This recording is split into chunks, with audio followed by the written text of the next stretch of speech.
বাবা মা নাই আমার। বাবার কি হয়েছে? আমি ছোটবেলাতে হারিয়ে গেছি। ছোটবেলা হারিয়ে গেছো মা বাবার কাছ থেকে? হ্যাঁ, কোন জায়গা থেকে বাবা মার কাছ থেকে হারিয়ে গেছে? সদরঘাটতে। বাবা মা পালাতে গেছে গা, আমি কাম করে খাওয়াই না দীক্ষা। তো ছোট, তুমি কাজ করবা কিভাবে? তোমাকে কেউ কি কাজে নিব?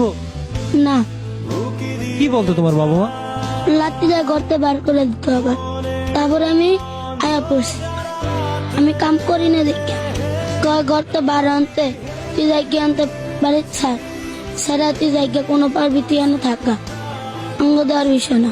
তোমার বাবা মা তোমাকে ভালোবাসতো না? না। তুমি কি তোমার বাবা মাকে ভালোবাসতা? হ্যাঁ, আর কি মন চায় না যে বাবা মার কাছে থাকতে? চায় আমার খেয়ে দেয়। বাবা মার জন্য কষ্ট হয়? না, বাসায় গেলাস না গেছ আমাকে এরম বড় লাঠি লফি দেখতো।